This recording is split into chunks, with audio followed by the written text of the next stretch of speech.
এইভাবে যদি একবার রেসিপিটি তৈরি করে খান তাহলে আজীবন মুখে লেগে থাকবে। আসসালামু আলাইকুম, আশা করি সবাই ভালো আছেন। আলহামদুলিল্লাহ, আপনাদের দোয়া এবং আল্লাহর রহমতে আমিও অনেকটা ভালো আছি। তো আজকে নিয়ে আসলাম নতুন একটি রেসিপি, পটল দিয়ে খুবই মজাদার একটি নাস্তার আইটেম। তো ভিডিওটি দেখতে থাকুন, আশা করি ভালো লাগবে। এত দুর্দান্ত মজাদার একটা রেসিপি, আগে জানতাম না। তো সেটা আজকে আপনাদের সাথে শেয়ার করব, যাতে আপনারাও এই মজাদার রেসিপিটা তৈরি করে বাড়িতে খেতে পারেন খুব সহজে। আমাদের বাসায় যে মোরগ আছে, ভয়েস ওভার করার সময় বা ছাদে কাজ করলে কিন্তু সব সময় অতিরিক্ত বেশি পরিমাণে ডাকাডাকি করে। তো চলুন চলে যাই মূল কাজে। এখানে আমি কয়েকটা পটল নিয়েছি। তো আপনাদের যেমন লাগবে, যে পরিমাণ লাগবে সেই কয়টাই নিয়ে নেবেন। তো দেখি কয়টা ভালো আছে কি। এই যে পটল নিয়েছি, তো এই পটলটার উপরের যে আবরণ, সেটা এই বটির সাহায্যে আমি ফেলে দিব, এসরে ফেলে দিব। তবে চুকলাটা ফালানো যাবে না, তাহলে কিন্তু ভালো লাগবে না এটা ভাজার পরে। তো দেখেন আমি কিভাবে এই পটলটাকে উপর থেকে চুকলাগুলো ফেলে দিই। এই তো এই যে এইভাবে দেখুন, এই যে তো দেখেন ঠিক এই সেম ভাবে আমি পুরোটা পটল ছিলে নেব, যে কটা আছে সবগুলা। আপনারা চাইলে ছুরির সাহায্য করতে পারেন, তবে আমার যেহেতু বটি দিয়ে অভ্যাস, আমি ছুরি দিয়ে আসলে এতটা বেশি কাজ করতে পারি না। তো অনেকে ছুরি দিয়ে খুব ভালো কাজ করতে পারে, কিন্তু আমি বটি দিয়ে খুব ভালো কাজ করতে পারি। তো এইভাবে করে কিন্তু আমি যতগুলো নিয়েছি সবগুলোই কিন্তু এই যে এভাবে এসে নেব। খুবই ইজি, দেখেন এইভাবে ধরলেই হয়ে যাচ্ছে। আমি কিন্তু এই যে পটলগুলো সবই দেখেন একটা একটা করে যে ছিলে নিয়েছি। এই পটলগুলো আমি এখন কিভাবে কাটি সেটা দেখতে থাকুন। এই পটলটাকে আমি কাটবো, এটা আসলে বোঝানোর কিছু নাই, এটা আপনাকে দেখতে হবে খুব ভালোভাবে, একবার দেখলেই পারবেন। প্রথমে এটাকে আমি মাঝখান দিয়ে ফালি করে নেব। এখন দেখেন এটাকে আমি কিভাবে কাটি।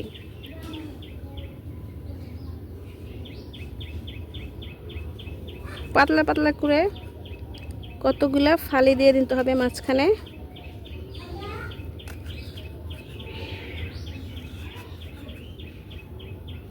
এই যে প্রথমে এদিক দিয়ে আমি ফালি করে নিছি, এখন আমি আবার এই দিক দিয়ে ফালি করে নিব।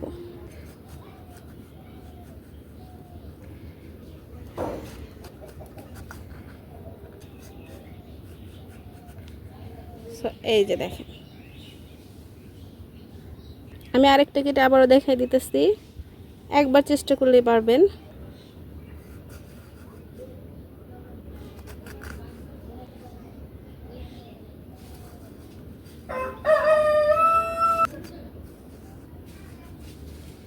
এই যে এইভাবে করে আমি সবগুলো সুন্দর করে কেটে নিব। এই যে আমি সবগুলো কিন্তু কেটে নিয়েছি, দেখেন আপনারাও চেষ্টা করলে পারবেন, খুব কঠিন কিছু না। এই পটলগুলোকে আমি এখন 3-4টা ধোয়া দিয়ে খুব ভালোভাবে পরিষ্কার করে নেব।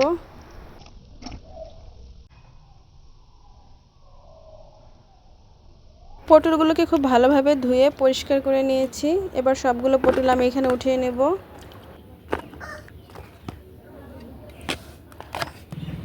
এই পটলের মধ্যে যে বিচিটা আছে মাঝখানে, সেই মাঝখান থেকে আমি কিন্তু বিচিগুলো ফেলে দেব। তো দেখেন কিভাবে ফেলে দেই। এই যে এই বিচিগুলোকে আমি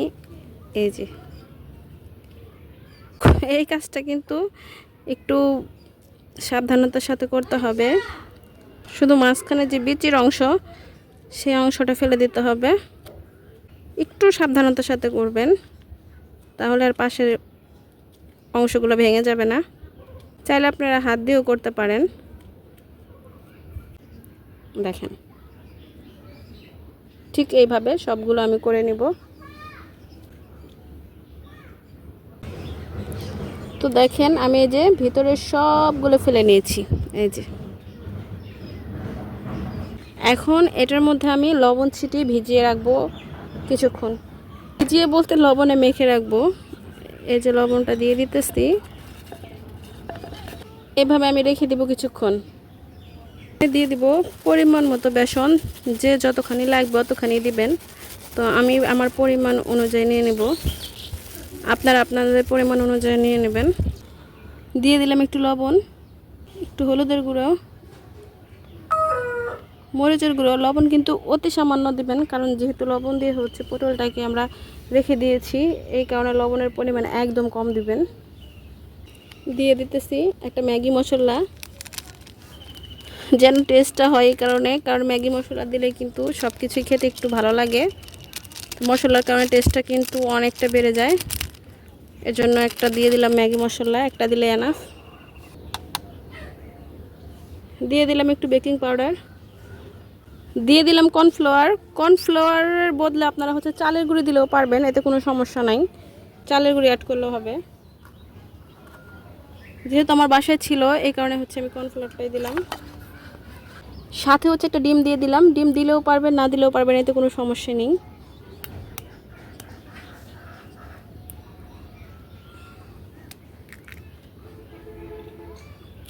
এখন হচ্ছে আমি হাত দিয়ে হচ্ছে একটু একটু করে পানি দিব, নর্মাল পানি, সে ঠান্ডা পানিটা দিব, আর হচ্ছে এটা মিক্সড করব।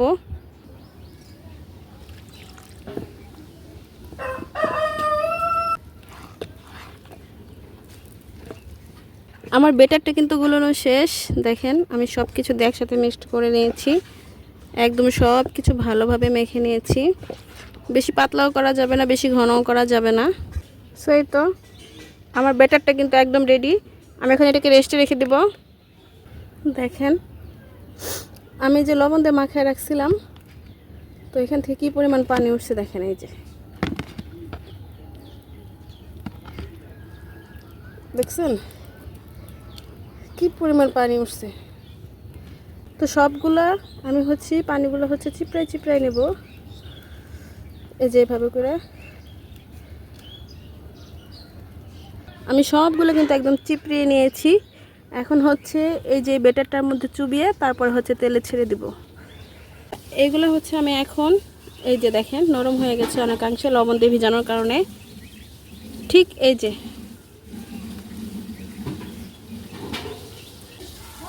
তো বেশি গরম করা যাবে না তেল, কারণ হচ্ছে পটলটা সিদ্ধ হতে হবে, এই কারণে এইভাবে হচ্ছে চুবিয়ে চুবিয়ে দিয়ে দিব।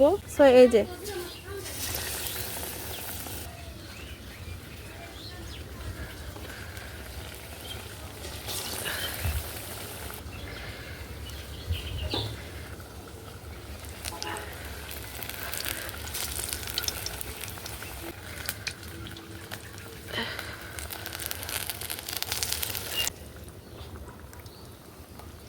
আপনারা যারা না খাইছেন অবশ্যই অবশ্যই ট্রাই করবেন, খুবই খুবই মজাদার একটা রেসিপি।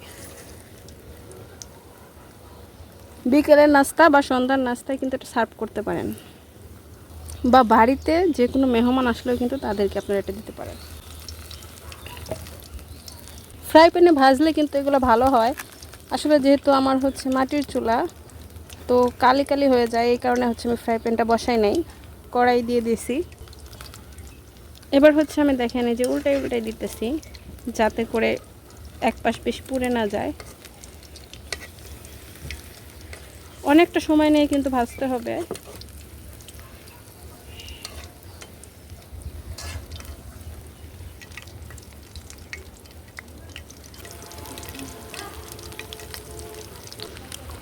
আমি কিন্তু কিছুক্ষণ পর পরে যে উল্টে পাল্টে দিতেছিলাম, তাহলে আমার কালারটা চলে আসছে চপের।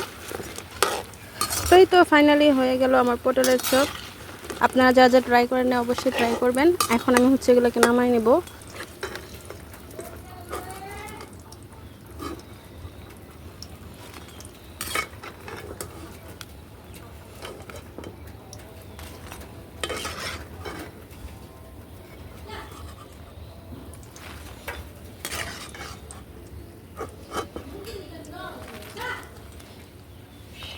তো ফাইনালি এই যে হয়ে গেছে, পরিমাণ যে মুচমুচা হয়েছে কি বলবো। তো আপনাদেরকে একটা ভেঙে দেখাই, দেখেন কি পরিমাণ মুচমুচা হয়েছে। চপটা আসলে খুবই গরম আর খুবই মুচমুচে হয়েছে, একদম পারফেক্ট। যারা যারা এখন এই রেসিপিটা খাননি, কোনোদিন ট্রাই করেননি, অবশ্যই অবশ্যই ট্রাই করবেন। খুবই মজাদার একটা রেসিপি, কি বলবো, না খেলে আসলে বুঝতে পারবেন না।